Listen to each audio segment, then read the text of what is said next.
my actual eyesight. Is there the high drive? Deep center.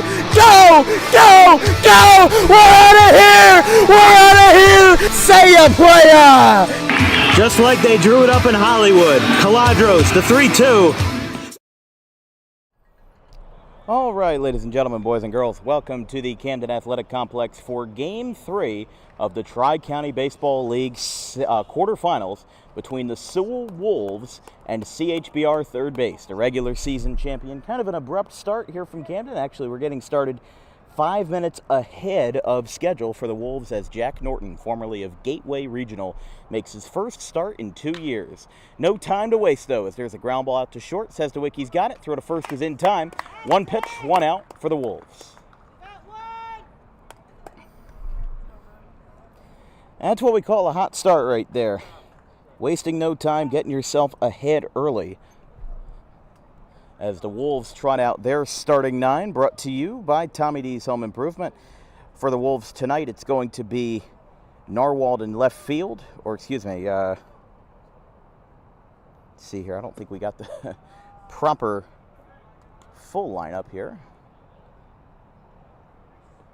It appears we did not, so we will have to put that on hold for a second. But Jack Norton, usually the closer for the CHBR club, making his first start of 2024 this afternoon. There's a strike called.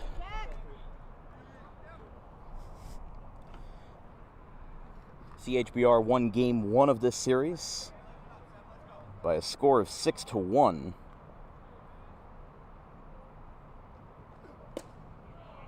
Takes another strike there. 1 ball, 2 strikes.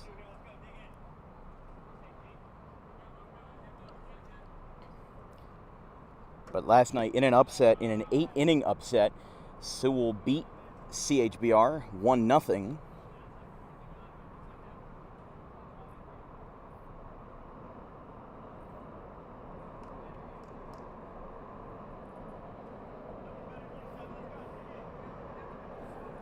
As 2-2 from Norton. You know, Norton seemed really excited about this start just because he had been recovering from injury for the longest time and now getting a chance to get back into the rhythm of things. Now back as a starter, which he was often at Gateway Regional.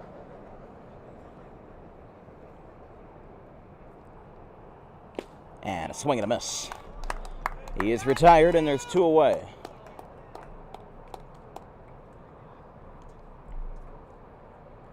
Here is Chris Ruggieri of Gloucester.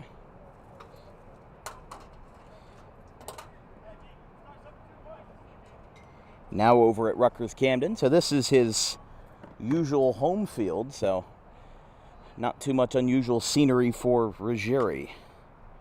286 average, 8 for 28 on the campaign, 3 extra base hits, 5 walks, and an 858 OPS. And a limited pitching resume on the mound as well. 1-1 to Ruggieri. So a quick 6-3 ground out and a strikeout get us started in the first.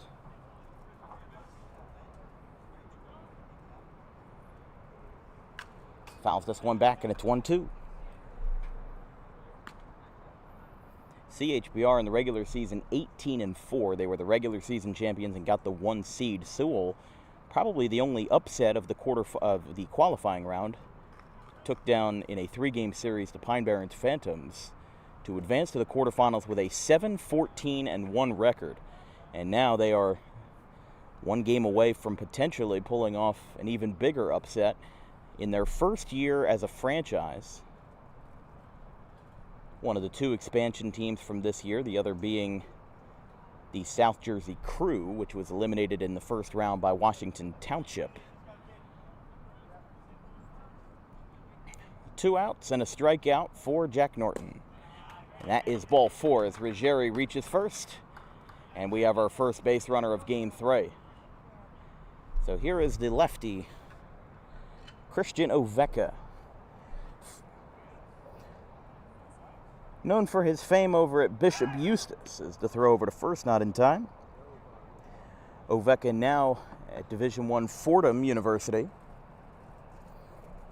2 outs and traffic on as Norton fires a strike, 0-1.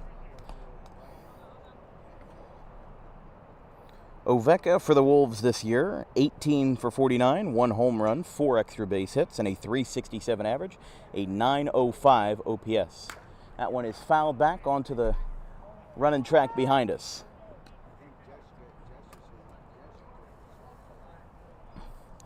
On deck for the Wolves is going to be Brian Smart. So runner on first as Fordham's Oveka drills that one straight back, and now 2 strikes against him.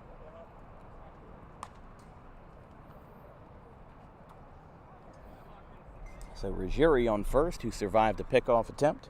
First 3 for CHBR in the bottom of the first will be Sean Sesdewicki, Nick Cizielka, the center fielder, and Justin Sesdewicki. That one is hit well out towards left center field, but it will stay in the ballpark, in straight away, and the side is retired. Taken in by Julian Costa as Sewell gets a runner on, but does not advance any further. We're through a half frame, no score here in Camden.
Bottom of the first inning here from Camden Athletic Complex. Billy Keene getting the start out of Rutgers. Camden for the Sewell Wolves. He's got 27 2/3 innings pitched this year. He's got an 8.35 ERA, 25 strikeouts, and 33 earned runs, 13 walks, and a 199 whip, as the first 3 batters of the first will be the Sesdewicki brothers, with Nick Cizielka, the center fielder, hitting in between them. So here is one of the top offensive players across the entire league out of Westchester, that being Sean Sesdewicki. The full lineup for CHBR tonight: Sean Sesdewicki at third, Nick Cizielka in center field, Justin Sesdewicki in the shortstop spot, Damon Suriani of Gloucester Catholic, now of a 4-year university over there, is in the DH spot, Jack Norton the pitcher, Julian Costa in left field batting 5th. Nick Turnage of Haddonfield bats 6th in right.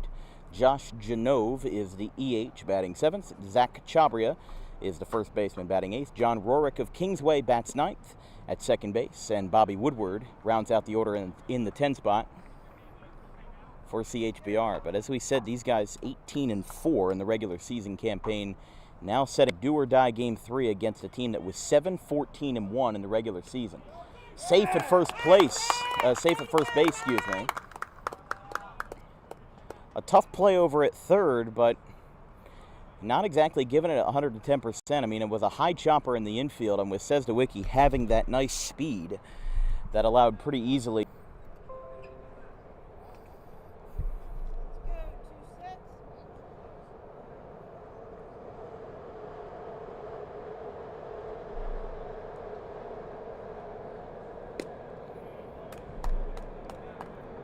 So Nick Sewell out of Salem Community College, batting .421 in the campaign, 8 for 19, a 1.160 OPS with a .476 on-base percentage. That one is popped into straightaway left. It's actually going to be in catch for out number 1, so Sewell is retired.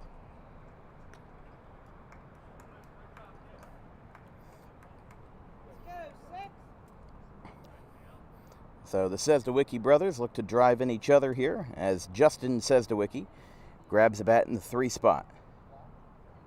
Get ready, Sean. Sesdewicki playing Division I baseball over at Elon University is going to pop this one up into right field. Going over, that's going to drop for a base hit.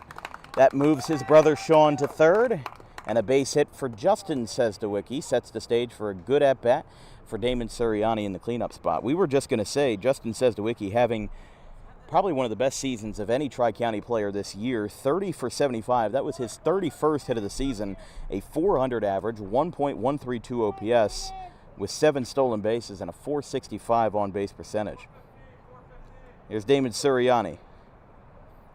As we said, formerly of Gloucester Catholic, now taking reign over at Barton College in North Carolina. He lines this one over the middle, and that's a base hit. CHBR on the board, 1-0. And that's a good way to, get pressure on Billy Keene here, is to get yourself in the game early, and that's exactly what these guys are doing. They held Sewell to minimum damage in the top half of the inning, and now they're, kind of making destruction of their own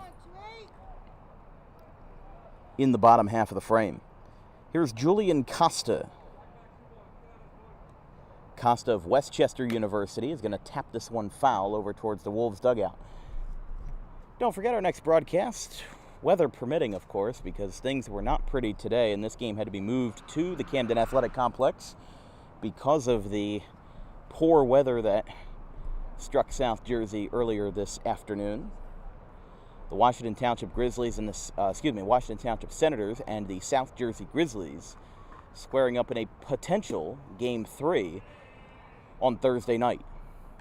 And of course, if the Grizzlies do win tonight at Runnymede, then that Game 3 could be irrelevant, but so far no series have been clinched. I mean, there have been no sweeps so far, and at least 3 of the 4 series will go all the way to 3. That one's to Ruggieri for a 1-6-3 double play, and Costa wasn't running it out all the way down the first base line, but CHBR gets a run across, and Sewell holds them to minimum damage. It's 1-0 after 1 from Camden. We'll be right back.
Strike called to start the top of the second. Starting it off with Smart for the Wolves as this one's tapped over to Sewell. Cuts to his right, on the run, throw is in time. One away. So Jack Norton definitely impressing in his first start in over 2 years since he became the CHBR closer pretty much indefinitely. You know, these guys having to play 3 games in 3 days is not something that you usually experience in the regular season for the Tri-County guys. So this one's going to be hit well out towards center field. Taking a couple steps back is Nick Sewell, and he makes the catch. And a very quick out number 2.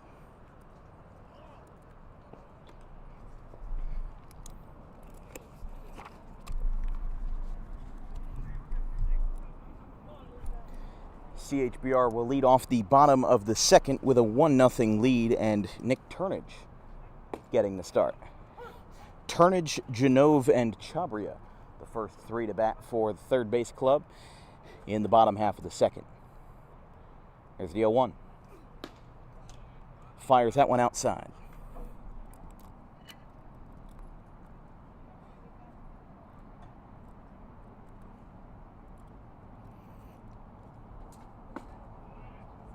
Strike called, and it's 1-2.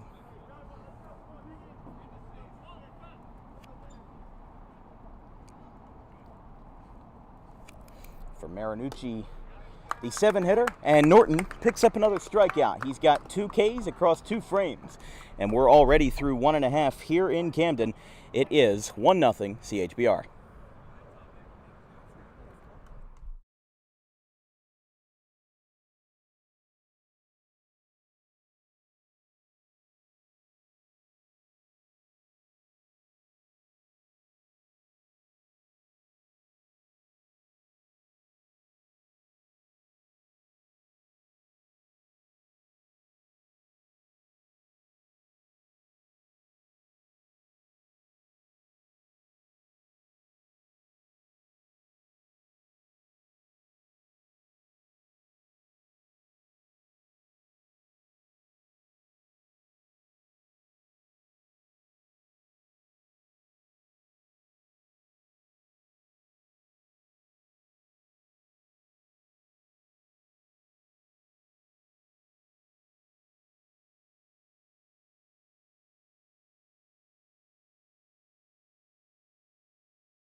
Bottom of the second here on Dan Wilkins Broadcasting. We start off the CHBR party off of Billy Keene with Nick Turnage of Haddonfield Memorial, who takes a strike, and it's 0-1. This broadcast is brought to you by Harper Driving School. Over 95% of students pass their Harper Driving School state test on the first try. So if you or your child like those odds, book an appointment today at Suite 4 of the Total Turf Complex in Pittman, right off of Lambs Road. Turnage turns this one down the right field line, slicing towards the foul pole. That's fair. 2 hops off the wall and snuggles into the right field corner. Turnage is not stopping. He's going to third. They've got a relay throw. It's late, and that's a leadoff triple for Nick Turnage. And Bones giving him a high five at third as Nick Turnage turns on a ball, driving it to right and getting a 3-bagger to lead off the second. And that's exactly what you want if you're CHBR. The last thing that you want in a situation like this is to have a slow start in an elimination game. So the best thing you can do here is put the pressure on Sewell early and make sure that everybody is kind of accompanied, if you will, and everybody's taken care of. That one is going to be a ball called to Josh Genove, the EH, and the number 7 hitter in the order for the Red and Teal. That one is roped out towards right center. That'll be run number 2, and in fact, that's going to be caught up against the wall. Turnage comes across to score, and a deep sacrifice fly in the pitcher-friendly Rutgers-Camden Stadium makes it 2-0. I mean, he did his job there. Not much to say, you know. You don't need to pour everything on early. They've put on the pressure already. And I think it needs to be said, you know, these guys are 18-4 for a reason. They have a very well-spaced lineup, and they know how to hit the ball in so many different spots. You know, you've got a guy like John Rorick, who is an incredibly fast second baseman and an efficient second baseman in the 9 spot, but then you've got an ultra power hitter in Bobby Woodward in the 10 space. So it's a versatile lineup, and it's a lineup that can do a lot of damage no matter whether you're hitting 1, 2, 3, 4, 5, 6, or anywhere in the order.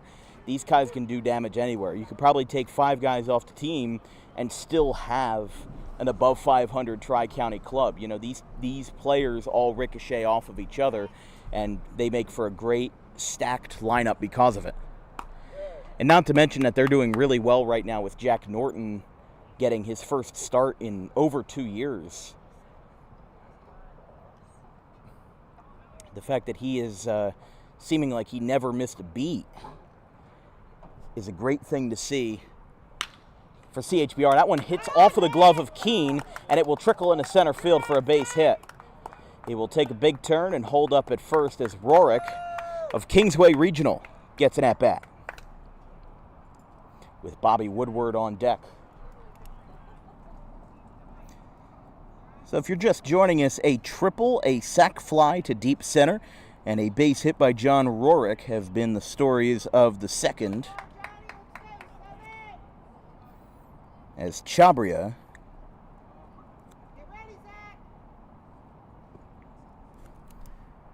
lines a single into center. That's a fly ball in a shallow center field, taken in, and Rorick flies out on the first pitch for out number 2. 2-0 CHBR, though. And here is Bobby Woodward. He hit the second longest home run of 2023 on a DWB broadcast with a 429-foot shot back in July of last year in the Tri-County semifinal versus the now defunct Haddonfield Dogs Club.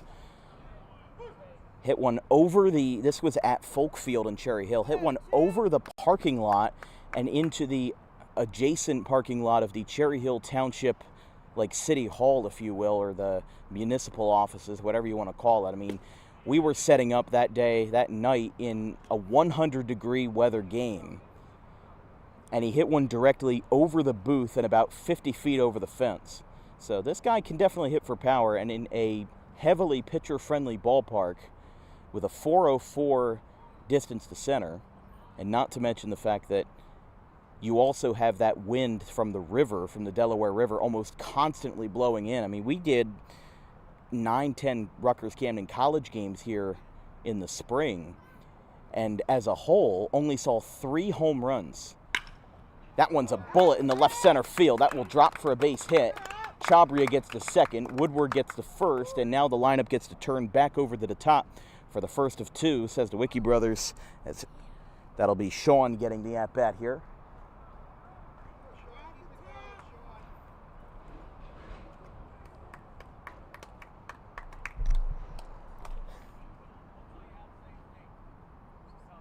Suzelka?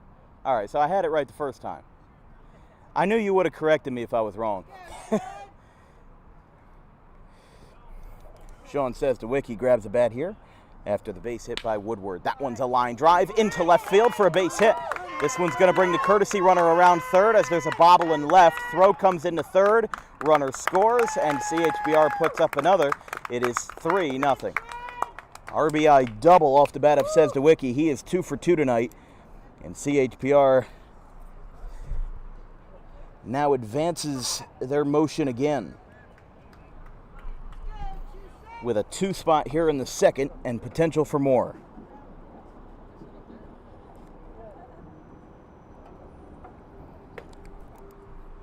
And 2 outs in the frame.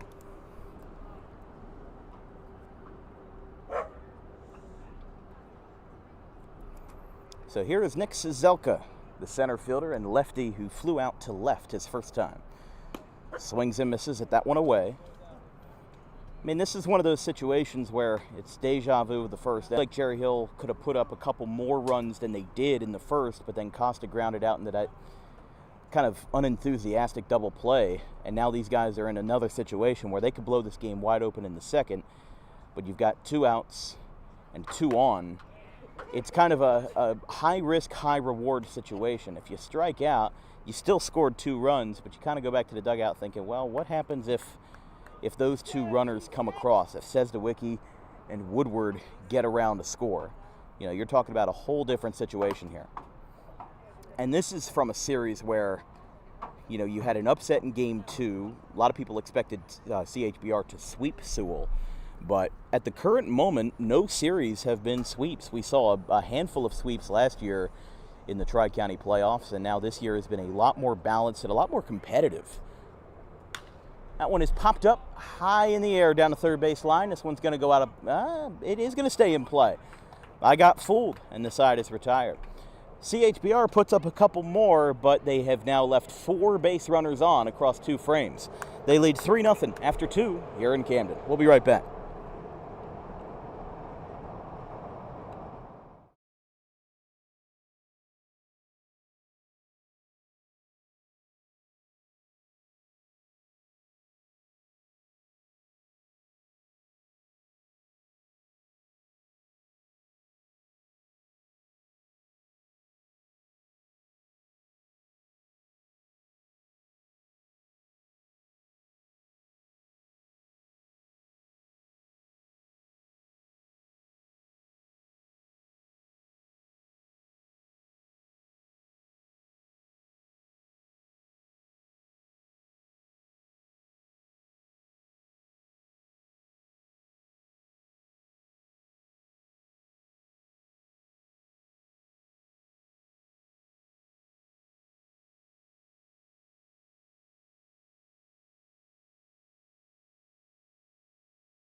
All right, welcome back to Camden, the Camden Athletic Complex, right here on Dan Wilkins Broadcasting coverage of the Tri-County Baseball League and the quarterfinal round. If you have any questions or comments about today's broadcast, drop me a line at thedanwilkinsshow@gmail.com. This broadcast is brought to you by Garden State Pet Center, a place where you can find the most organic and healthiest food products for your pet in South Jersey. Visit 7 days a week at 226 South Whitehorse Pike in Audubon as a strike is called to Oliver to start off the third inning. It's Oliver, Wilgus, and Narwhal. As that's a swing and a miss, makes it 0-2. Beautiful night here in Camden after a heavy rain earlier this afternoon. 79 degrees at first pitch, and of course that river wind making it a little bit cooler. Oliver rolls over to short, says the wiki is there, and it is in time at first, 1 away.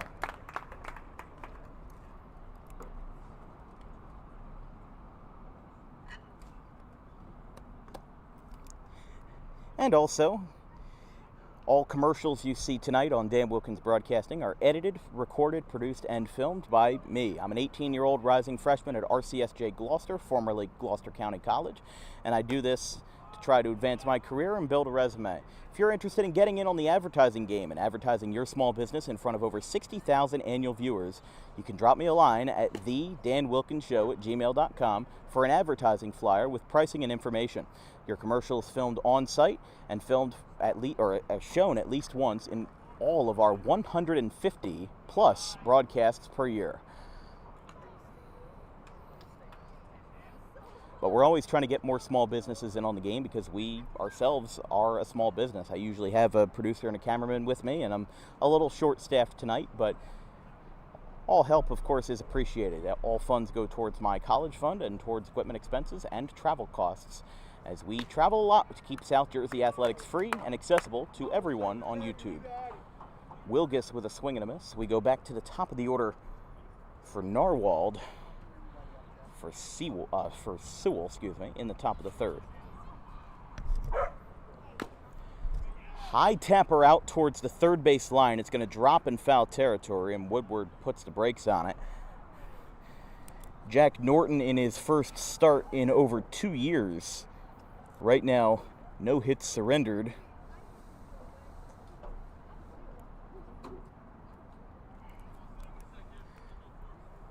Through 2 1/3 frames. 2 strikeouts and 1 free pass to Ruggieri. Breaking ball, got him on the outside corner. Wilga seems to disagree, but we move on, and we go back to the top of the order for Narwhal now.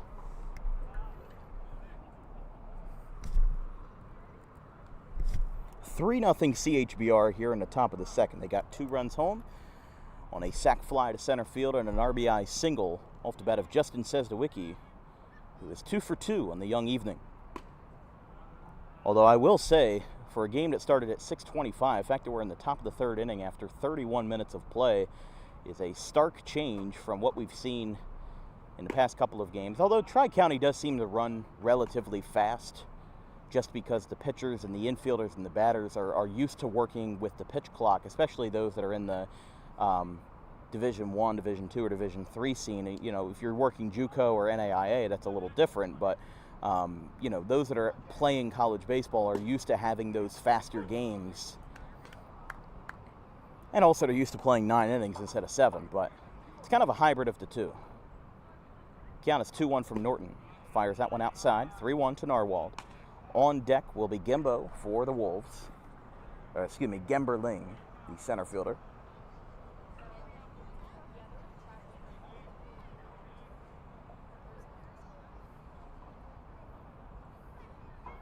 Fouls that one straight back.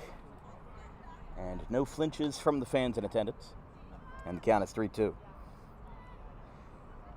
Narwhal, the utility man, batting .381 on the campaign. 2 stolen bases, 4 walks, 16 for 42, and an .887 OPS. Taps this one behind Norton over to Sesdewicki, and he boots that one. Goes into left center field, and running all the way down to the bullpen is Narwhal. And we'll see if that gets scored as a hit or an error, because considering the current stat line for Jack Norton, that may have some significance. We're going to put it as an E6 because that looked like a relatively routine play. But it does come down to the ruling of the home scorekeeper, which would be CHBR, and whoever is putting in the score for that game, whether it's Angelo Marciano or Bones. But a late base runner, and their first since the first, just their second base runner of the evening. We have that charged as an error against Sesdewicki, but in between frames, we'll check with CHBR, make sure that is correct. Pickoff attempt to first, not in time. Don't forget, we are less than 40 days away from the DWB football kickoff weekend, as on Thursday, August 29th, we introduced the 21-game regular season campaign for Dan Wilkins Broadcasting football between 2 Burlington County rivals, the Palmyra Panthers and the Riverside Rams, over in Riverside for the Butch Walker Memorial Trophy. Tune in on Friday night, August 30th, for more Gloucester County action between the Collingswood Panthers and the Clayton Clippers in South Jersey Group 1 football. There's a strike called.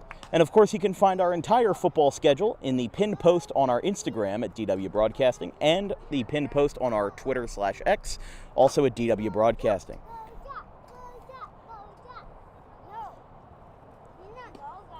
We have a lot of fierce supporters for Jack Norton in the building tonight. Go Jack chants raining throughout the stadium. And he's done quite well. 3 strikeouts in 2 innings and 2/3 so far, and he's got a very loyal fan base to go along with it. Here's the pitch. Runner goes. This one's grounded in between third and short. Sesdewicki bobbles that one off the glove, and that should be a base hit. So Sewell threatening in the top of the third. And some unhappy sentiment about giving up that base hit. Here is Chris Ruggieri. And again, that'll be one of those murky situations where you kind of have to check with the home scorekeeper at the end of the inning, make sure that is all squared away, because we don't want a grave mistake to be made. But on the first pitch, this one's floated out towards right, a collision between Rorick and Turnage, but the ball is caught by Nick Turnage and the side is retired. Sewell threatens with an error and a base hit. and they get 2 runners on, but the side is retired. We go to the bottom of the third, 3-0 CHBR. Sewell still left off the board.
Nice overview there of the Ben Franklin Bridge, which seems like it's had construction going on for at least the past 50 years. There's a leadoff pitch from Keene as we get started with the bottom of the third. It'll be 3, 4, and 5 for CHBR in the bottom of the third, says DeWicki, Sirianni, and Costa.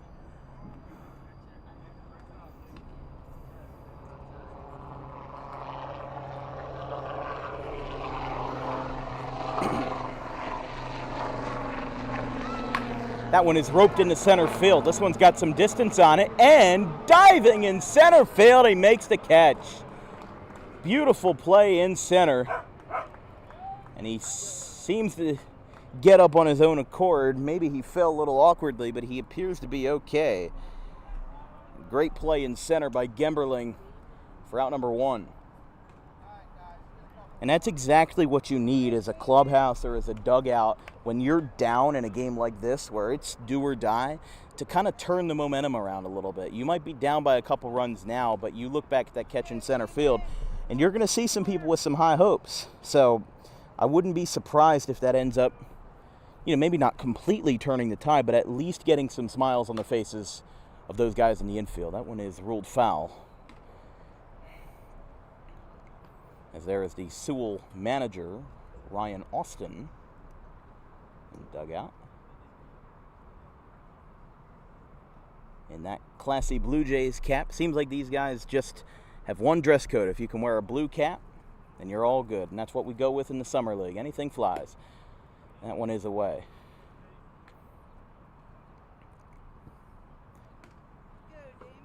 Definitely feels a little different since, the baseball manager tradition has always been they wear the same uniform as the players. Maybe they'll wear a jacket in the spring if it's frigid outside, but these guys seem a little more laid back, if you will. That'll be ball 4 to the Fordham prospect Sirianni. And a 1-out walk gives Sirianni his second on-base appearance tonight. For Julian Costa, who tapped out into a 1-6-3 double play to end the first inning.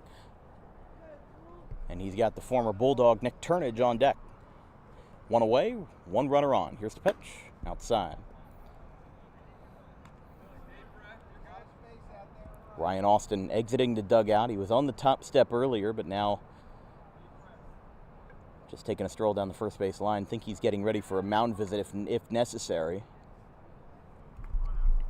But Sewell finished last in the South Division. There were 4 teams in the South, 4 in the North, 5 in the Central this year, to make it even 13 teams. And when you're in a division with the Gardens of Vineland, the Washington Senators, oh, here we go, sliding play at second base. They get 1, throw to first. It's not in time. Ball gets away. goes down the first base line, and Costa is mere inches away from grounding into his second double play in as many at-bats, but instead gets the benefit of a 4-6-3 fielder's choice. 2 outs.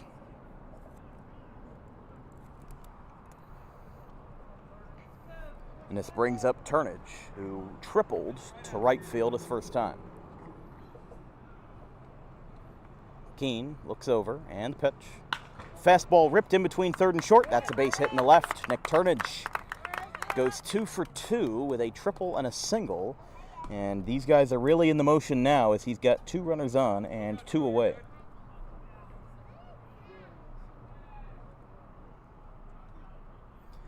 That's the 7th hit of the afternoon for CHBR.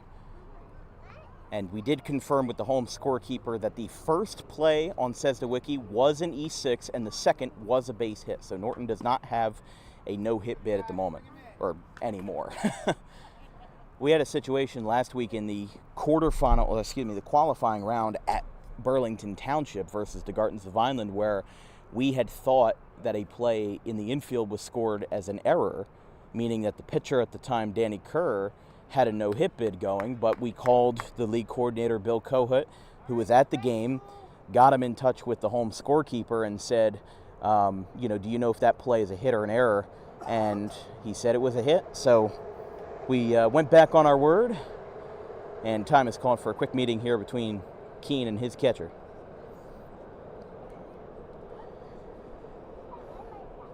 But yeah, once we have any updates on out-of-town games going on tonight, there was at least one game that was canceled due to the weather. I mean, these guys are lucky that they're playing at all just because of how soaked some of the fields were. I mean, there was basically a monsoon that came down around 1 or 2 o'clock this afternoon.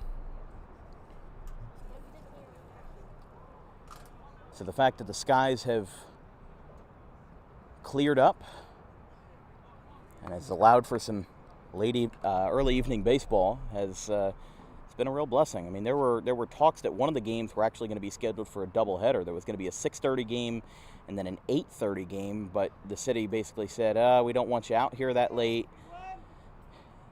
And it's also a thing about, field availability. There's also certain curfews that have to be met. Swim tag at third gets around it and gets a walk. So both runners went on the full count double steal.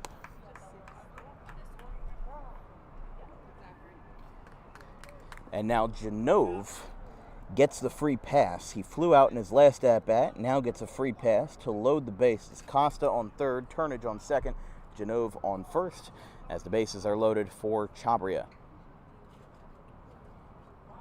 And CHBR himself got a base hit, 1 of 7 for CHBR this evening. They lead 3-0 in the bottom of the third. They've scored in every frame so far tonight. They scored 1 in the first, 2 in the second. And if you can drive one out into the gap, you can get 3 home here.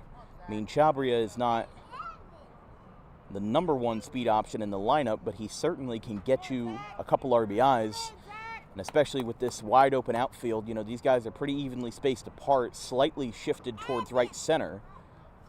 But CHBR is kind of known for having a knack hitting to all parts of the field.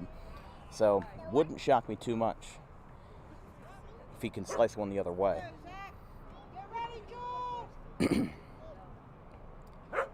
CHBR looking to keep that offensive output in charge. In the third, that one is outside, 2-0. You could tell the pressure is getting to him here. Sewell, we were talking to some of the guys in the dugout, and they felt pretty lucky that they won game 2. And, I think there were some that maybe didn't have the confidence to think that they got to that, that they would get to this point. And, it's not like we're talking about a high school team going to a state championship. This is an 18-game summer league, and the stakes are there, but they're not, there's some players that might not have that same priority. So, the fact that they're in this situation right now against a team that's 18-4 in the regular season, even Ryan Austin said that he's very grateful that they've gotten to this point so far. And, the fact that they beat the Pine Barrens, which is also a relatively young club in terms of Tri-County history, but they've been around since 2021. joined the North Division with the 3 other expansion teams that joined in the 23 season, Cinnaminson, Delran, and Burlington Township. And I believe the game that was canceled and postponed was Cinnaminson and the Rough Riders. But don't quote me on that. That is a bases-loaded walk, 4-0. So Chabria reaches base again and grabs bases-loaded free pass to bring across Julian Costa. And 4 straight base runners have reached, and back-to-back free passes. This brings up John Rorick. This will be one of those situations where, for these guys, they're going to just have to figure out how far you want to go with this. Rorick crushes one in the right center field. This one's going back towards the warning track. It is caught up against the wall, and Germeling brings it in to retire the side. CHBR has left 7 base runners on in 3 innings, but I don't know if they care that much. They're up 4-0 after 3 here in Camden. We'll be right back.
Top of the 4th inning here on Dan Wilkins Broadcasting. A good game so far, but CHBR definitely has been in the driver's seat here in this Game 3.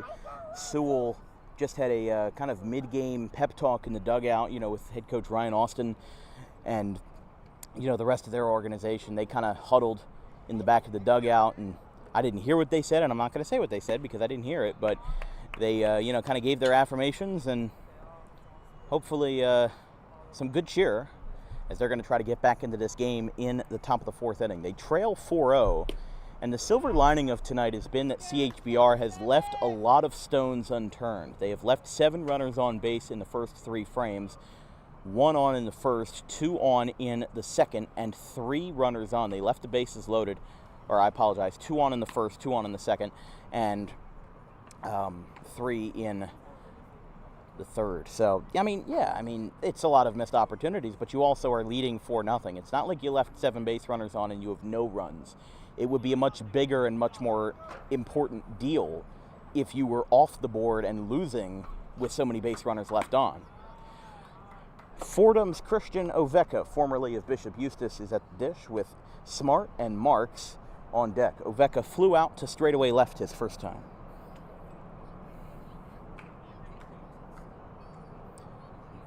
That one's upstairs, and Oveka takes ball 4. This will bring up Smart. It's time for DWB Trivia Time. It's the tradition we always do in the 4th inning here on these wonderful Summer League broadcasts and all throughout the high school baseball season. Today's question is, who has the most career strikeouts of any pitcher born in the state of New Jersey? Is it A, Don Newcomb, B, Charlie Morton, C, Al Leiter, or D, Rick Porcello? The answer will be revealed in the bottom of the 4th inning. Ball was inside to Smart there. Smart, the right fielder of tonight's contest.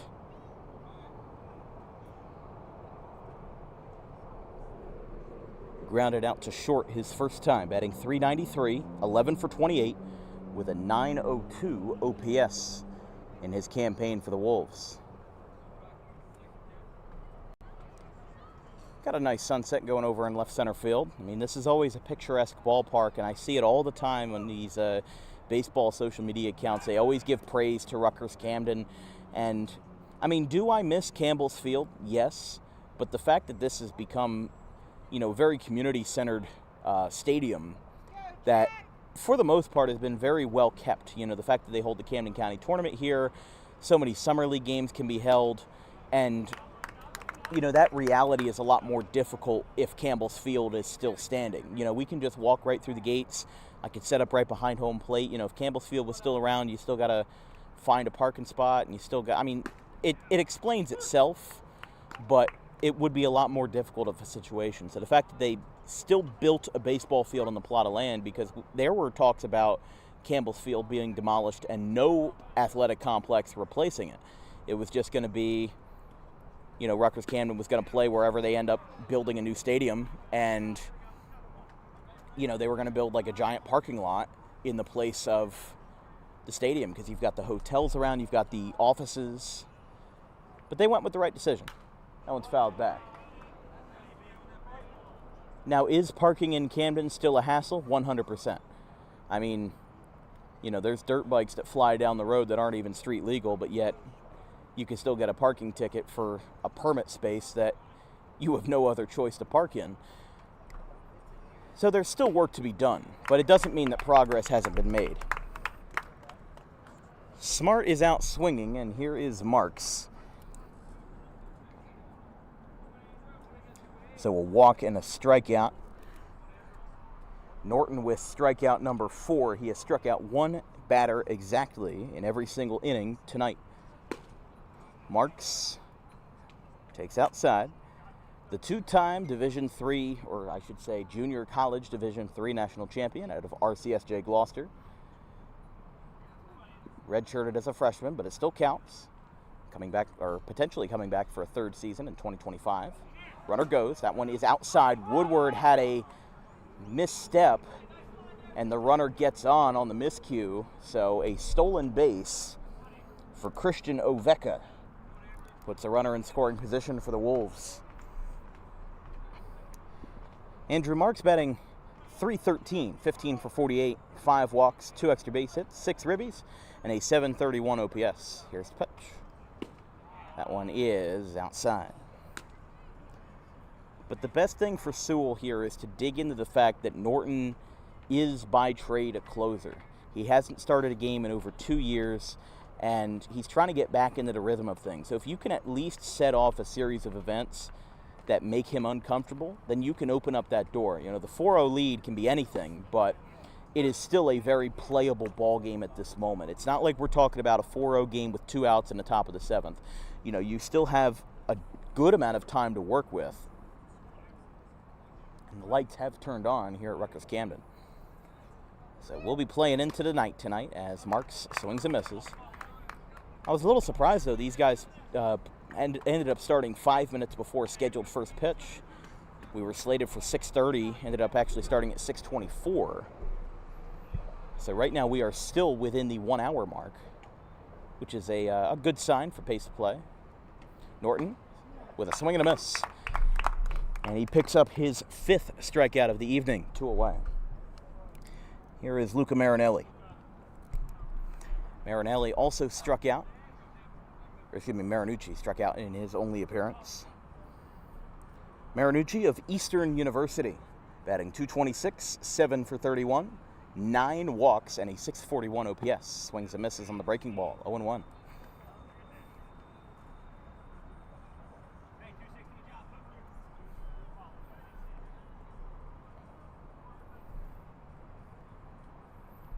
.01 to Marinucci. And one is outside, 1-1. As we said, our next broadcast, depending on the results of tonight's game, would be Game 3 between Washington Township and the South Jersey Grizzlies tomorrow night from Washington Township. So, as it currently stands, if Washington Township wins Game 2, then we'll have an opportunity to cover at least one game for every single quarterfinal series in the Tri-County League, which is a great accomplishment for us as a company. Fly ball to straightaway right. Turnage is there, and he makes the catch.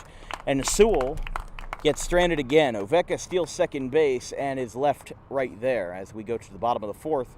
CHBR still holding their opponents scoreless. It's 4-0.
All right, bottom of the fourth inning. There's a great shot of the Ben Franklin Bridge in Camden, crossing the Delaware River over into Philadelphia. We've got a new pitcher for the Sewell Wolves. It is the Rutgers-Camden right-hander Tyler Phillips. No relation to the Phillies' Tyler Phillips, although that would be one heck of a flight from Minnesota all the way to Philadelphia, driving over to Camden and pitching twice in one day.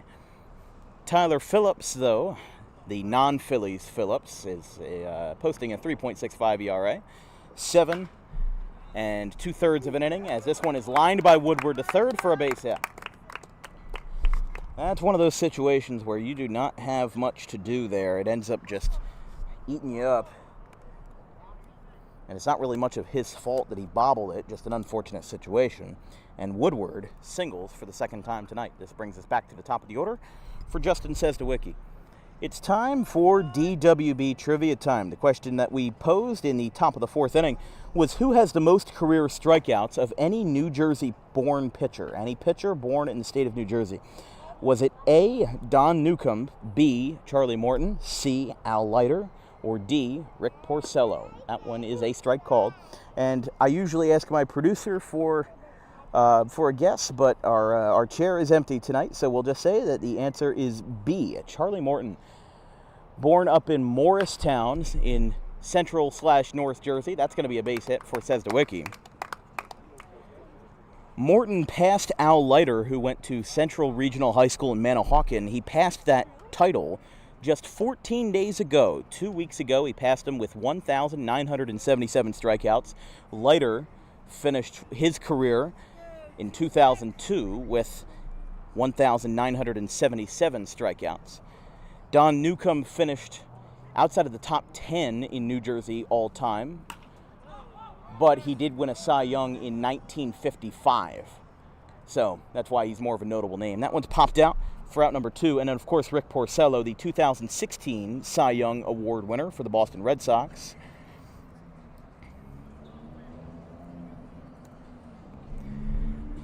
As Cizelka is retired for out number 1.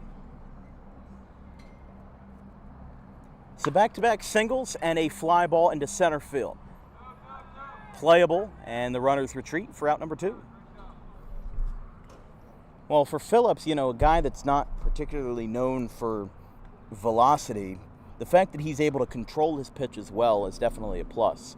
And he's got 2 runners on, but he's able to work under pressure, and he's got a low ERA this year, which shows, he is working well in the field, and he's not just some sort of wild experiment, which we've seen many times. I think one could argue that the whole Jack Norton thing, not starting a game in over 2 years, but then his first start comes in a elimination playoff game, that's a bit experimental. But if it works, it works. And you got to give him that. But Phillips is at least tried and true. But in this instance, he is behind in the count to Sirianni 2-0 in a 4-0 game in the bottom of the 4th inning. Strike called. As we said, CHBR has scored in every inning tonight. 1 in the first, 2 in the second, and another in the third. After a strike called to Sirianni, the delivery knocks him back a little bit, and it's 3-1. Just past the 1 hour mark tonight here in Rutgers-Camden, 7:25 p.m., 77 degrees, with the wind blowing side to side from first to third.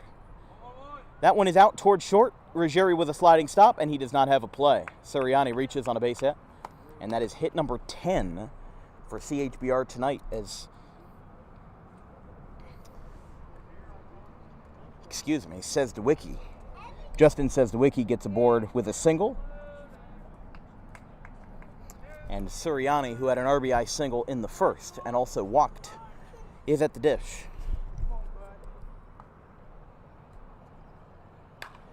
Popped up over towards the grandstands. Marks has his helmet off, and it hits the roof of the dugout. 0-1.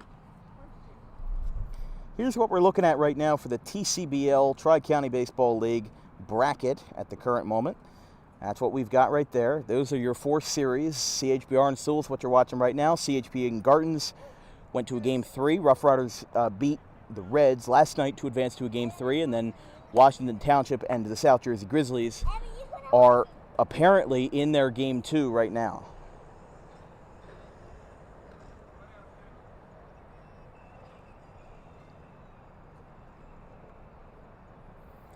And Sirianni is crushed to center field. And it stays in the ballpark to retire the side. With the bases loaded, CHBR is held scoreless for the first time tonight and has left their 8th, 9th, and 10th runners on base. We're through 4 here from Camden. Still 4-0 CHBR. We'll be right back.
All right, looks like we're back on the air. Sorry, our internet crashed on us here in Camden. It's usually unreliable, but tonight was looking good until top of the 5th inning. But what you missed was a strikeout, a tap out to the pitcher by Wilgos, and a base hit off the bat of Narwhal. He advanced to second on a wild pitch. Now you've got Gemberling at the dish here with 2 outs and a runner in scoring position. That one is outside, and he takes a free pass. So this brings up Ruggieri, and, Norton not having his best frame, but now Bones Marciano coming out, and we'll see if this marks the end of his performance. Not sure, but they do have an arm up in the pen, a right-hander. So we'll see what happens for the former Gateway right-hander. It's 4-0, CHBR in the top of the 5th inning. And right now, these guys are going to try to figure out a strategy. This isn't the best. This is the best situation for them. You've got 2 runners on, and the tying run is on deck if Ruggieri gets on. And you've got the middle of the order here, and it doesn't matter what team you're facing. Anytime the pitcher is in a stressed or discombobulated situation, and you've got the middle of the order up, doesn't matter who it is, it's going to be stressful. So you've got 2 on, 2 out. And Ruggieri, who has bit you before, he has walked and flown out. But that walk was a competitive at-bat. And he has, taken a couple bites in this game and taken a couple bites in this series. That one is down. So I think this could be Norton's last batter, whether he gets him out or whether he gives up a runner on base.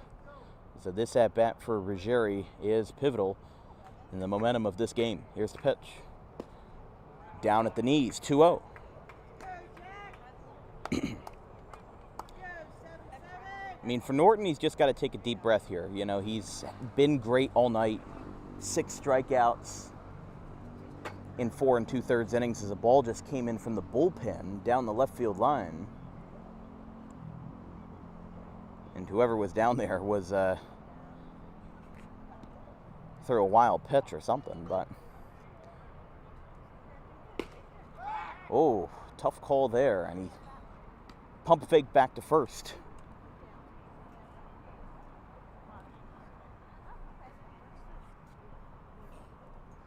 It's going to be 3-0 to Ruggieri here, so got a chance to make something change for the Wolves right here in the 5th. That is inside, and Ruggieri with a 4-pitch walk, and Marciano is coming out. He will call for the right-hander, so...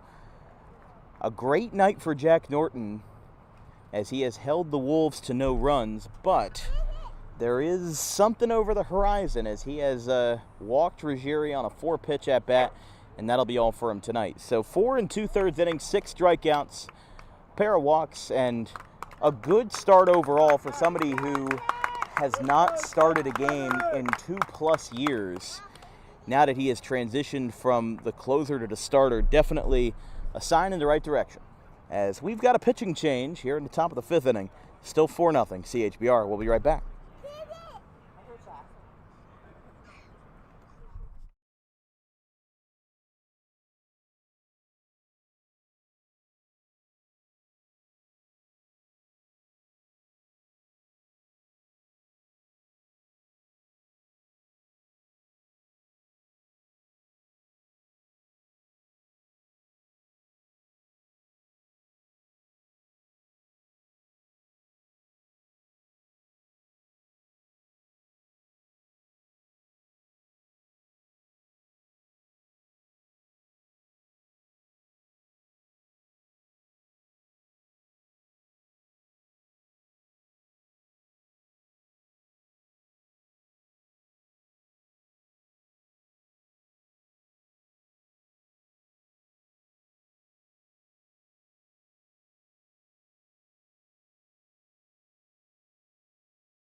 Top of the 5th inning here on Dan Wilkins Broadcasting, and a huge spot for CHBR as they are looking to fend off the Sewell Wolves. They've got a couple of outs left in their deposit, but they have pulled Jack Norton from the game and have put in right-hander from Immaculata University, home of the Mighty Macs, Alex LePage in the game. Now, LePage pitched in our first DWB baseball game of the year between Immaculata and Rutgers-Camden all the way back on February 24th. This one's fouled back, and it's very quickly 0-2. So LePage trying to get a quick out here and, of course, leave Sewell with the bases loaded. I mean, that would be a big gut punch for the Wolves, for a team that is trying to make an impact in their first year of franchise play. Here's the 0-2. That one's down. And this is, potentially a big turning point in this game. Oveka has had a fly out and a walk, but he's barreled up the ball a couple of times. Just hasn't gone his way. And that's a swing and a miss. Got him diced up there, and Sewell leaves the bases loaded. So a rough inning with some promise, but just couldn't get it in the end. We go to the bottom of the fifth, still 4-0 in favor of CHBR. We'll be right back.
Bottom of the fifth inning as the sun is setting to our left, and Nick Turnage looking to keep on a good pace here for Phillips as there's a strike. Turnage 2 for 2 tonight, a triple in the second and a single in the first. So he has been incredibly productive at setting up good situations for CHBR. As a ground ball out toward short, Ruggieri is there. Throw across the diamond is a stretch, but it's in time, one away. Here is Genove now, who has walked and contributed a sacrifice fly.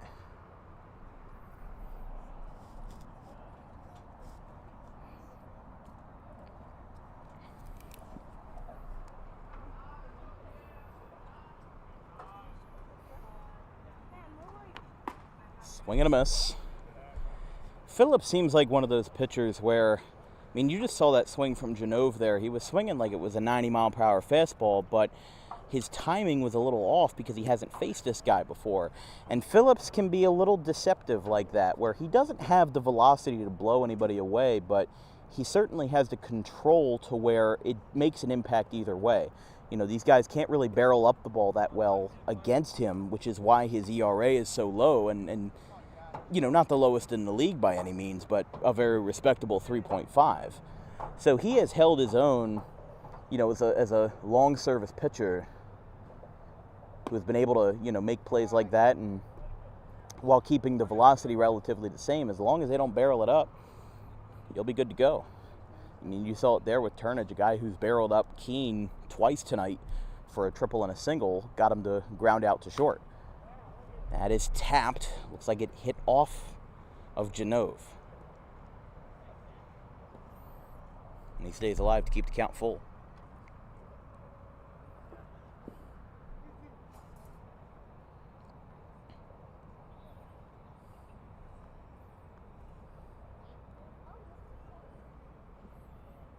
Outside. And that'll be ball 4. CHBR trying to be, an insurance giver here. You've got the 5th and 6th to work with, and you want to get some insurance runs in that span. You've left 10 runners on base tonight. That's not an ideal number, and they would like to get some more concrete production out of their offense. Here's the pitch from Phillips, outside.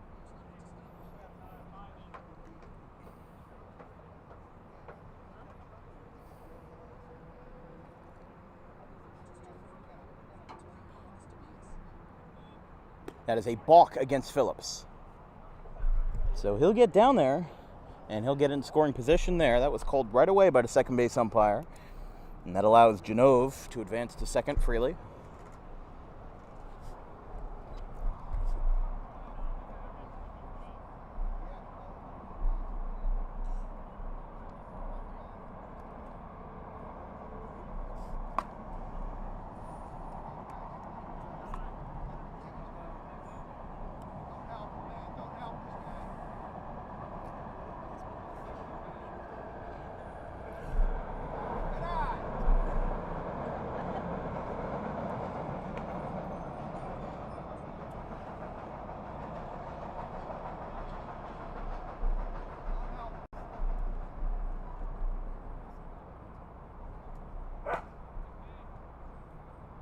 That'll be ball 4.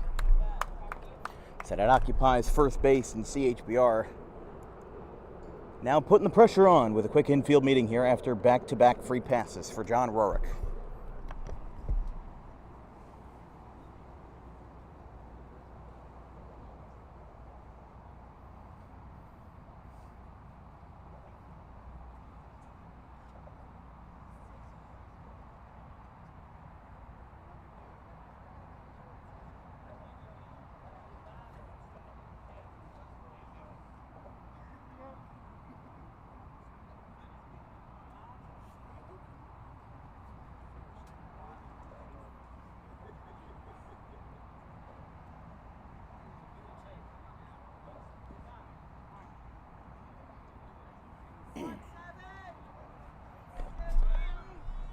Runner goes, and he'll get in there uncontested. So now runners are on the corners here.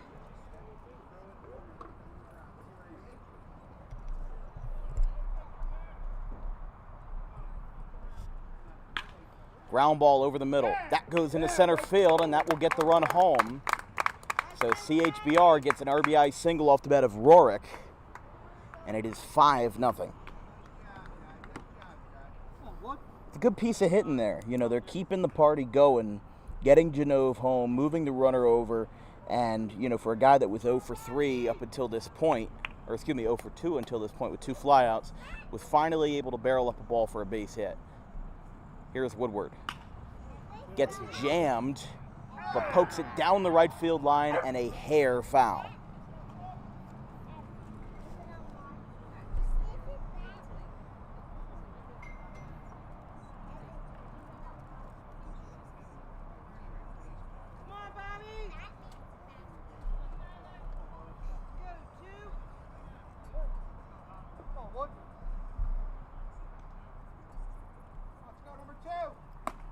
That one is high.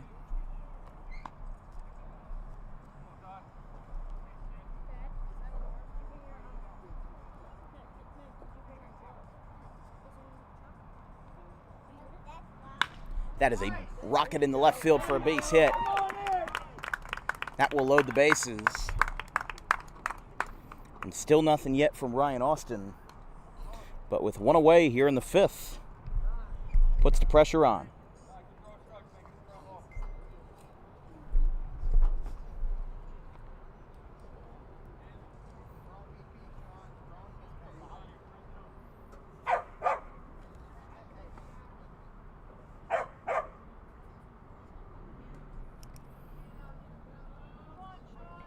Woodward now 3 for 3. That one's upstairs. I mean, definitely it seems like the CHBR hitters are catching up to that rather consistent velocity from Phillips. And if you get the timing down, you can barrel it up. And that's why he hasn't pitched too many innings, because he's been a relatively short stint guy. He'll get you out of a jam, he'll get 2-3 outs, but if you put him in for an extended period of time, you know, the hitters start to figure it out. The game of telephone goes through the dugout, and they say, hey, he's throwing this much, he's throwing it around here, he's throwing it chest high, and those hitters get those tips, and, you know, they can succeed because of that. So, you know, the trick works, but we've seen it before with knuckleballers in the big leagues, and, you know, people who just throw slow. You know, it's why a guy like Jamie Moyer, who pitched it until he was 49 in 2012, you know, a game like that wouldn't be as effective in the major leagues, maybe for a very short-term relief pitcher. But a guy like Moyer wouldn't be able to throw probably more than 5 innings in today's state of Major League Baseball, just because of how much more complex the hitting has gotten and how much the velocity of the average pitcher has risen. Fouled back by Sewell. I mean, in 2012, when Moyer last pitched in the big leagues, the average velocity for a fastball was 89 miles per hour. And today, in 2024, it's up to 94. So in the span of 12 years, the average has increased by 5 miles per hour. As that is a bases-loaded walk, and that makes it 6-0 with Ryan Austin coming out.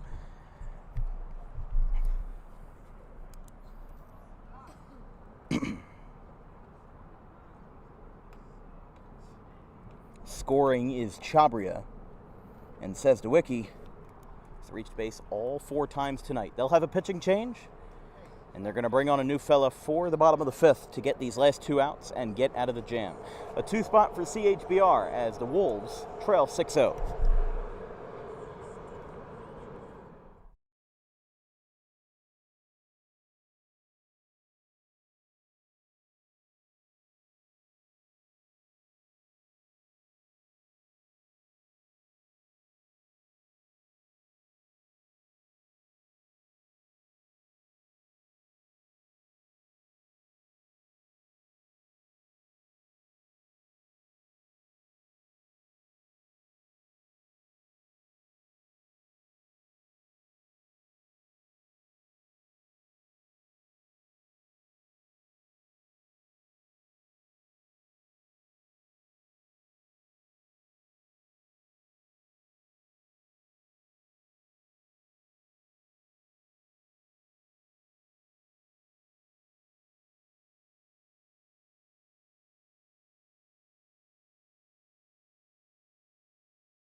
Bottom of the 5th inning as a pitching change brings on Ryan Shiming for the Sewell Wolves.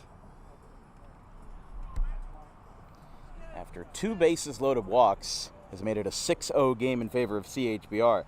3.25 ERA for the right-hander, 260 batting average against, and a 169 whip. 23 2/3 innings up to this point, with 15 strikeouts, 15 walks, and 11 earned runs in 10 appearances. This is his 11th of the season, as he faces off against lefty Nick Sewell. Sewell 0 for 3 with a pop-out and 2 fly-outs so far tonight. But still only 1 out in the 5th. That one misses inside. Shiming not thrilled with the call.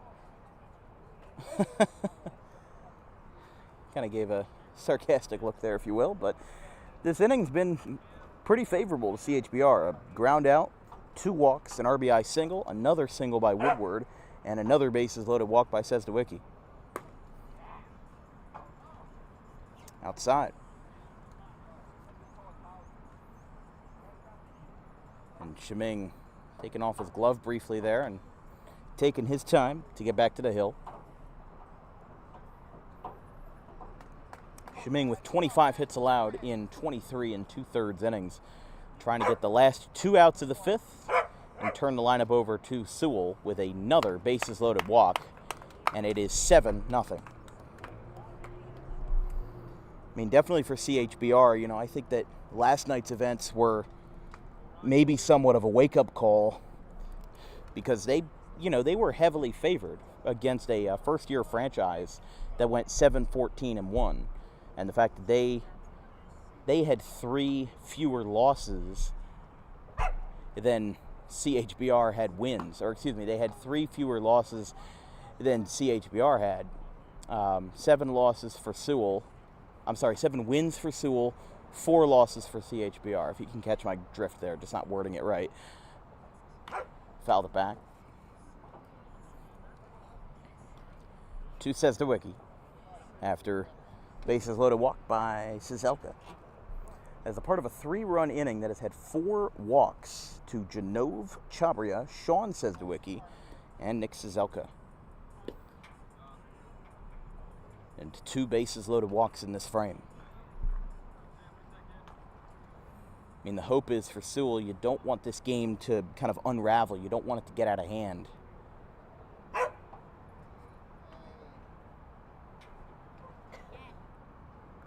Swing and a miss. And a 2-strike count.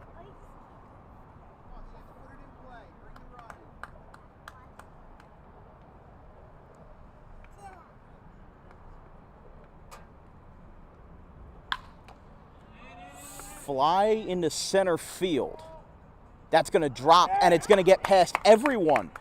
Roped in by the center fielder. That's going to be an RBI single for Sewell, and that now makes it 8-0 CHBR with a 4-run 5th.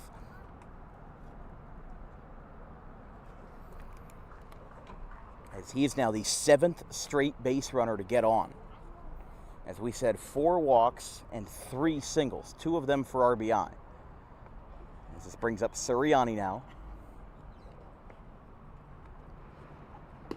Outside.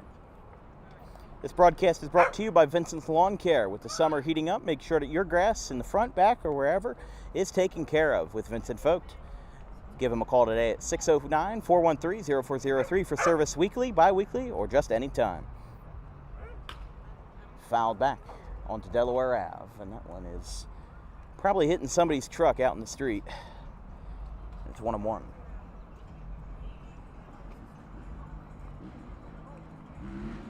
All right, here you go with the dirt bikes again.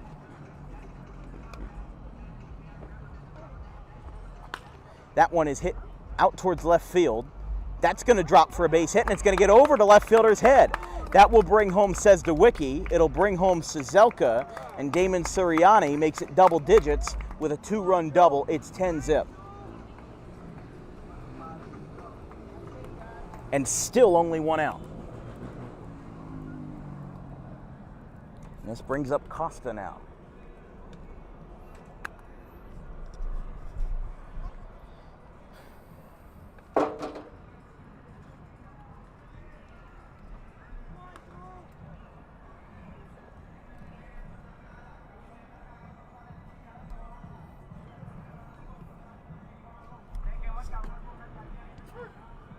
Strike called.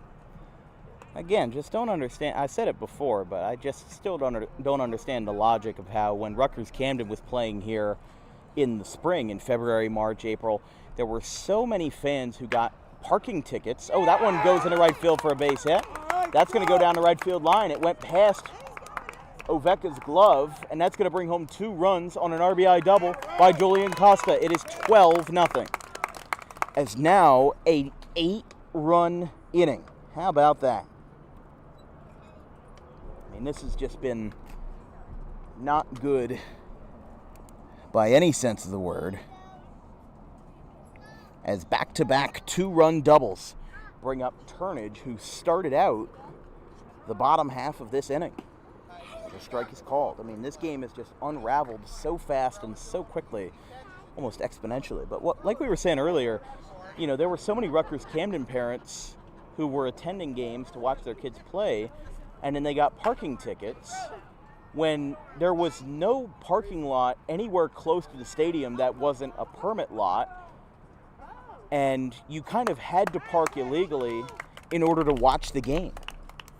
And it was an unfortunate thing because, you know, we heard stories of at least 6 or 7 different parents, you know, getting multiple traffic tickets for parking when, first of all, you have a community center that is heavily used, whether it's by summer league or whether it's by high school, collegiate baseball, whatever, you know, baseball camps. There's so many things that go on here, not to mention the running track and the soccer field, which hosts Rutgers Camden men and women's soccer. You know, you have this heavily used facility, but yet, I mean, all these people get parking tickets whenever they go there. And then at the same time, you know, people get frustrated because you see all the non-street legal cars that are going down the street and, weaving in and out of traffic, and yet they don't do anything about that, but they'll gladly give you a parking ticket. Base hit in the left, a 9-run frame makes it 13-0.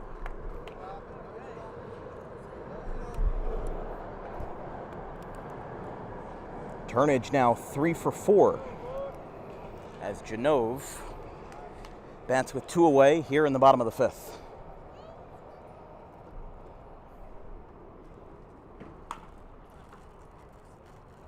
Actually, it looks like they're going right past Genove and going straight to CHBR. I guess they're taking out the EH spot with John Rorick on deck, with this game mostly settled. But still got 2 innings to play, so not going to count it out yet. Crazier things have happened in baseball. Where's Evan going? Happened to the Phillies in 1987 in one of the highest scoring games in baseball history. Phillies were down 12-0 to the Cubs at Wrigley Field before they had even installed lights. That was a previous Trivia Time question when the Cubs installed lights, but Phillies ended up winning the game 25-22, and they came back from down 14 runs to win the game back in 1987. Michael Jack Schmidt's final season as a Philly before retiring. And the craziest comeback we've ever seen was of 10 runs back in September of 2023. It was a travel game between Aston Valley and the South Philly Pirates, where South Philly led 10-0, as that's a swing and a miss to retire the side. So we are through 5, and it is 13-0 CHBR after a incredible 9-run 5th inning. We'll be right back.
First pitch of the 6th is a called strike to Smart, as LePage of Immaculata still working here. We've got Smart, Marks, and Marinelli in the top of the 6th for the Wolves, who had held their foot in the door for this game, but CHBR is looking to shut that door with 6 outs to go before they can clinch a semifinal matchup. Now, again, looking at that bracket from earlier, the team that they would play in this situation, in terms of the bracket, would be the winner of Cherry Hill Pittman and Gartons. Although I apologize, I think it might be the lowest seed. They might completely reseed after that round.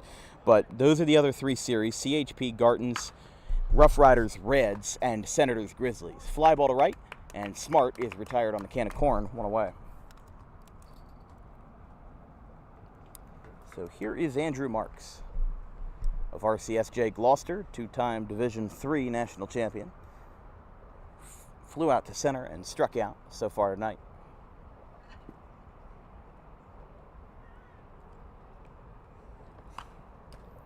Fouled back.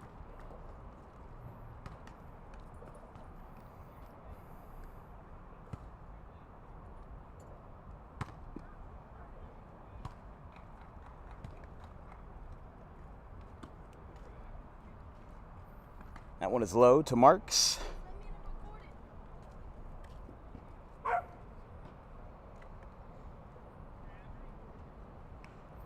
There is an arm warming up in the CHBR pen, and a strike is called Marks.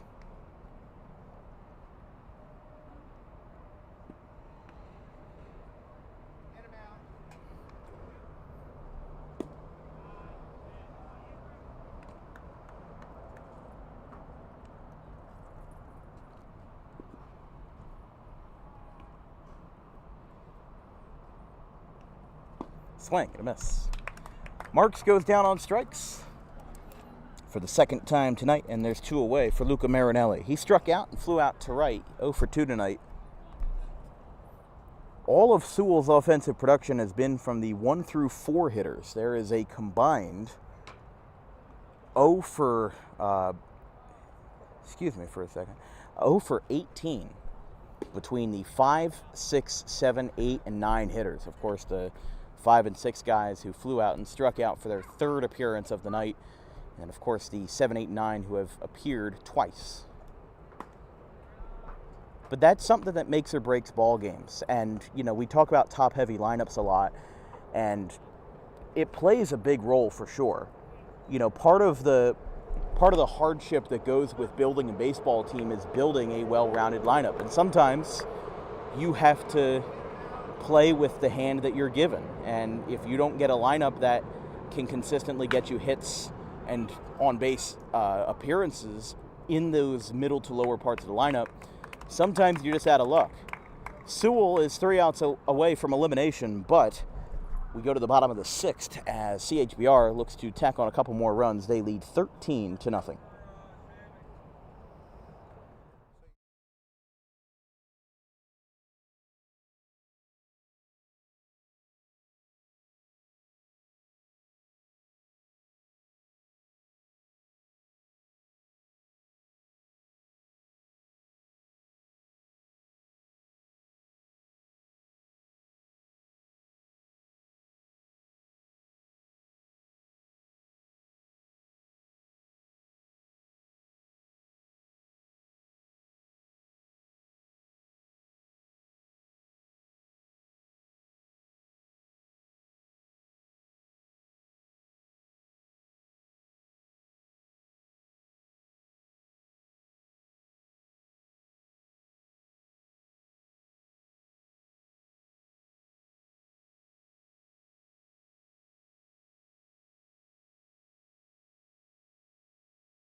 Bottom of the 6th.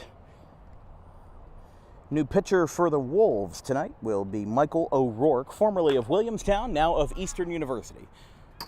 Little floater into shallow right field, and it is caught. 1 away.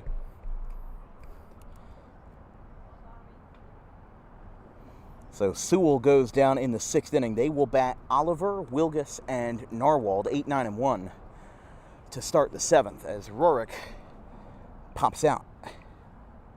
He is 1 for 4 on the evening. Here is Bobby Woodward. He is 3 for 3 with 3 singles, but no RBIs on the evening. And this one is hit well into center field, but playable. And that is caught. Two quick outs. So a pop out to second and a fly out to center set the stage for Sean Sesdewicki, who also has reached base in every at-bat. A single in the first, RBI double in the second, single in the fourth, and a bases-loaded walk in the 5th. Big part of that 9-run inning. And that one misses. But Sewell trying to hang on. You know, they have had a very impressive season. You know, for the fact that they were 7-14 last in the South Division. Sesdewicki rips this one out towards left field, hooking towards the line. That will one hop off the wall in left. And Sesdewicki trots into second base with a 2-out double. So here is Cizelka now. But the fact that they were last in their own division, and don't get me wrong, a very competitive division at that, with Cherry Hill, Pittman, Gartons of Vineland, and Washington Township, 3 teams that all are in the quarterfinal round. You know, what has to be said is that they beat the Pine Barrens, a team that had a heck of a run last year, and beat a team that was 6 games better than them in terms of wins and losses. You know, it was pretty much set that Pine Barrens was going to beat Sewell and they were going to advance, but Sewell surprised everyone. They went down in the series 1-0 and then came back, won game 2 and won game 3. And the fact that they won a game in this series is surprising enough. You know, they have held their own for as long as they can, and tonight, you know, tonight's scoreboard is not, in my opinion, an accurate reflection of how this series has been. Game 1 was relatively close. It was competitive. It was 6-1. And then game 2 was a pitcher's duel, and it ended with a Sewell victory. So, you know, look, these guys have beaten some of the best this year, and they have lost to some of the best this year. And for a first-year franchise to make this big of an impact in their rookie season, and with a young manager like Tyler Austin, you know, he has made a big impact, and hopefully the Wolves stick around next year. You know, the South Jersey Crew was the other team that was a first-year club, and they got eliminated in the qualifier, as that one is roped to left towards the foul line, and it hits the netting, and it's out of play.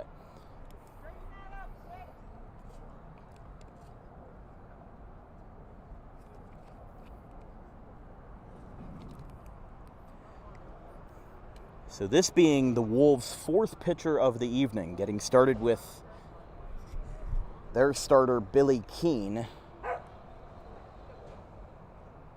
And a line drive, it hits off of the pitcher's glove. O'Rourke grabs it, picks it up, throws, not in time. Bases loaded. Good try. Would have been an excellent play if he knocked that one down or if he caught it. But instead, it's going to be a base hit for Justin Sesdewicki's 3rd hit of the night. He is 3 for 4. As here is Damon Suriani. Suriani with an RBI single, a walk, a flyout, and a 2-run double. So 3 RBIs and 2 hits on the evening. Strike called. Suriani now over at Barton College in North Carolina after graduating from Gloucester Catholic High School. 21-time state champions, the most of any high school, public or private, in the state of New Jersey. The most public schools is my alma mater, Audubon, which has 8, their last in 2011 and 2012. Alum Zach Welsher, who pitches for the Rough Riders and also is an assistant coach for the Roughs, was a pitcher there and was a pivotal part of that 2011 and 12 state title. But Suriani dealing with traffic here. 2-1 count, and the base is loaded. Versus O'Rourke. This one is roped out towards left, straight away, and it drops in front of the left fielder. Made a safe bet there and drives in a run. Suriani with his 4th RBI of the night, and it is 14-0. His 3rd hit for an RBI, as here is Julian Costa. He has had a roller coaster of a night. A 1-6-3 double play in the first, a 4-6-3 fielder's choice in the third, and a 2-run double in the fifth. So he's been up, he's been down, he's done a little bit of everything tonight.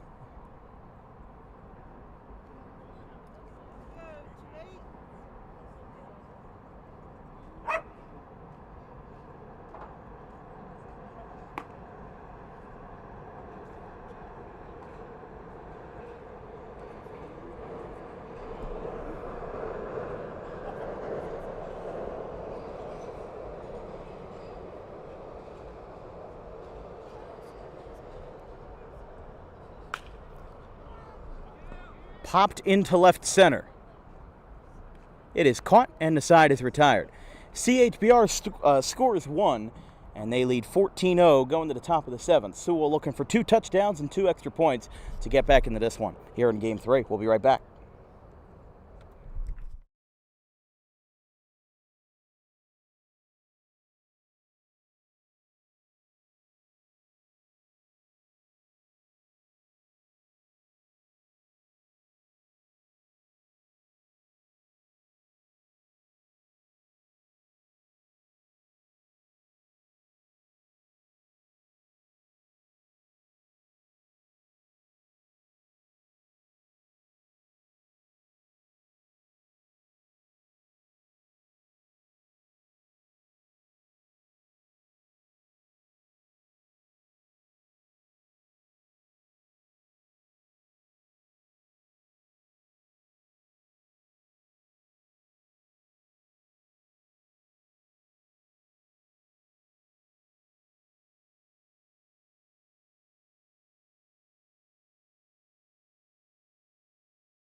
Starting off the top of the 7th, new pitcher for CHBR as they look to advance into the semifinals for the 2nd straight year. Got Tommy Angelucci.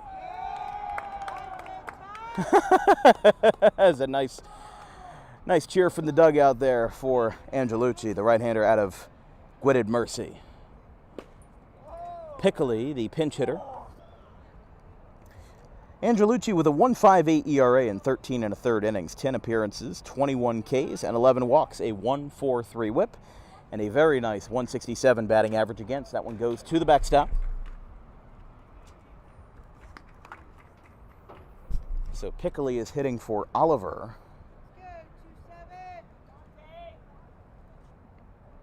Albert Pickley, that is, the utility man who can play basically anywhere. He taps this one over Angelucci's glove, over towards Sesdewicki, and he throws him out at first base. And this will bring up another pinch hitter, somebody who we've covered a fair amount in the early months of March and April, Jameer Butler Knight, formerly of BCIT West Hampton, but now a rising sophomore over at Camden County College, a team that we did around 7 or 8 games for this past season with their new head coach, John Scanzano. And Butler Knight takes down. Limited plate appearances this year, but 1 for 10, 2 walks, 7 strikeouts, and a .350 OPS, 100 batting average. But Camden County has been steadily improving year over year, had 8 wins in all of last year, all of 2023, that is 8-20, improved to 15 wins, just a hair under 500 in 2024. Missed the Region 19 playoffs, but I mean, Scanzano is a coach who absolutely knows what to look for in a ball player, considering he has had so much experience in the travel realms of youth baseball, middle school baseball, high school baseball. He knows what to look for in a player. And, you know, he sees that through his travel organization all the time. So he has built a good team that just has to put some stuff together. And it's difficult for a community college because you lose basically half of your players every season. I mean, it's, you know, with a 4-year university, it's a lot easier to retain players year over year. And even if you have a grad student, it's even better. But you kind of have to, as a community college, you have to start from scratch every single year. As Butler Knight strikes out.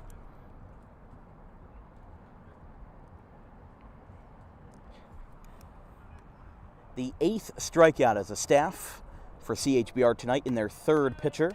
Norton started it with 4 2/3, and then it went over to, the right-hander of Immaculata, as there was a strike there. Alex LePage finished off the 5th and 6th, and now you've got Tommy Angelucci of Gwynedd Mercy looking to close the door with a 0-1 count, and Keene with a fly ball to right field. This could be over his head, and it will be over his head. It'll one hop off the fence in right field. Keene is flying around second. He will get into third, sliding with feet first, and he will get a 2-out triple in the 7th. Never counting this guy out. I mean, the starting pitcher for the game, Keene, brings us back to the number 2 spot for Gemberling here.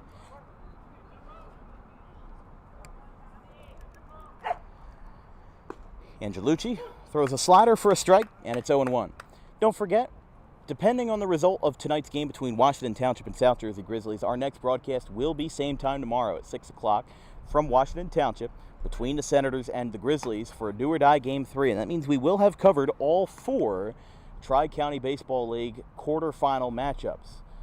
Our first was the Game 1 between Cherry Hill Pittman and Gartons of Vineland that ended in a 4-1 CHP win. And then we went down yesterday to the Cinnaminson Reds and the Rough Riders, a game that the Roughs won 8-0. So if you want a little stat for you, in the past 3 games, in the past 21 innings, visiting teams on DWB broadcasts have only scored one run, and that was the Gartons of Vineland. An 8-0 shutout last night. Chase Cooper threw 6 innings in the win. And now Jack Norton, probably a good candidate for player of the game for shutting these guys down. 4 2/3 innings, 6 strikeouts for his first start in over 2 years. Definitely an admirable performance, to say the least. So a ground out, strikeout, a triple to right field, and a walk brings up Chris Ruggieri of Gloucester, and now of Rutgers Camden. Here in the top of the 7th. Last stand for Sewell as they look to get on the board late in the 7th. That one is roped into left center field. That looks like it will get down, and Sewell will not be denied a run tonight. That goes deep into the left center field gap. Here comes the runner flying around third. The throw to third to Ruggieri. I think it either hit him or it hit the bag. It hit something, and it's a 2-run triple for Chris Ruggieri to make it 14-2. And this brings up Christian Oveka.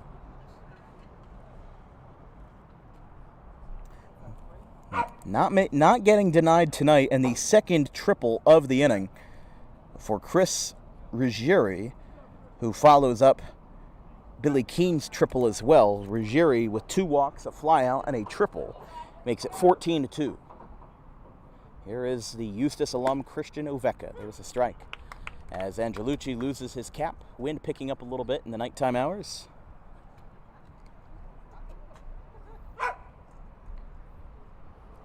0-1 count to the Fordham outfielder, Oveka. 0-1 at the letters, 1-1. Of course, Oveka donning the number 68, the same number he wore for Bishop Eustace under the leadership of legendary head coach Sam Tropiano, the only head coach in South Jersey history to amass 700 career wins. Something that he did in a combination effort between Eustace and St. Augustine. That one hits the metal post, and Ruggieri holds at third. He started to break for it, but he holds up. Still 2 outs, though, and still trying to make a last-ditch rally effort. Billy Smart still on deck.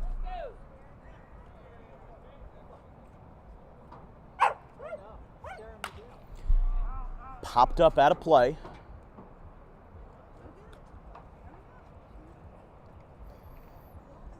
So a 2-strike count. Brian Smart on deck. Ruggieri on third, looking to score and make an impact off of Angelucci, who has given up his first triple of the season.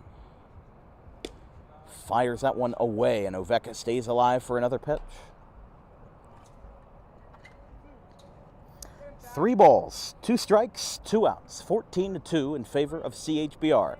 Looking for a second straight campaign with a semifinal appearance for the teal and red, and that's going to be ball 4. So he stays alive, and Bones Marciano, still nothing from him yet. I think he's going to give him the benefit of the doubt, considering the cushion that he has. He does have a lot to work with, and this is the time of the game where it is somewhat appropriate to, you know, go with your guys that need a little bit more experience with adversity.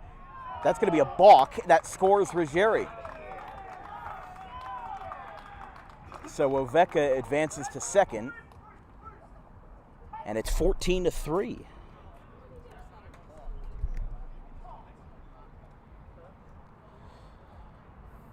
It's just a quick mound visit here between the third baseman and Angelucci,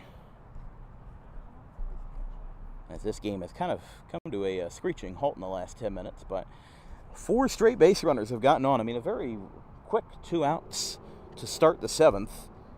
A ground out, a strikeout, and then a triple, a walk, a 2-run triple by Ruggieri, and a walk to Oveka, and then the balk followed. That one is upstairs and inside to Smart. Smart 0 for 3, a ground out, strikeout, and a fly out in tonight's contest. Here's the pitch. Strike called, 1-1.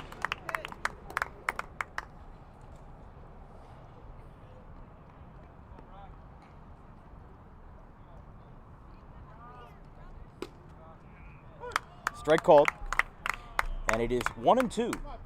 And Sewell, the Wolves, who have had a very exceptional playoff run for the standards that they were given, have now come to a close. CHBR, for the second season in a row, has clinched a semifinals appearance as they take this one handily, 14-3 over the Sewell Wolves, and the team who had probably the most improbable playoff run of the 2024 season finally comes to rest here. I mean, you know, it should be noted that a team that went 7-14-1 in the regular season campaign beat a heavily favored Phantoms team and then took it all the way to Game 3 versus CHBR. A very admirable effort. And for a first-year franchise, you know, I wouldn't be saying the same thing if Sewell had been around for 5, 10, 15 years. But the fact that Sewell is a brand new franchise, one of the 2 expansion teams brought in this year, it is a very admirable effort, and I'm excited to see what Coach Austin and the rest of this Sewell club has to offer in 2025 and beyond. But that'll be all for us tonight. We will pass on a post-game interview as, I mean, Jack Norton did good, but pretty much everybody on the CHBR club did their 2 cents and made it a good night for all, as CHBR scored 9 runs in the 5th inning to put this game away and to put the series away for good. From everybody here at Dan Wilkins Broadcasting, our social media coordinators Brandon DeKagerland and Keely Curran, our graphics crew Gavin Van Rel, Caleb Lane, Nelson Reeves, and Alex Mullen. No producer tonight, so from our producer, Dan Wilkins, I'm Dan Wilkins. We'll see you tomorrow night in Washington Township, depending on the result of tonight's game between the Senators and the Grizzlies from the home of the Senators. Have a good one, folks. Cherry Hill BR wins 14-3 and advances to the Tri-County League semifinals. Have a good one, folks.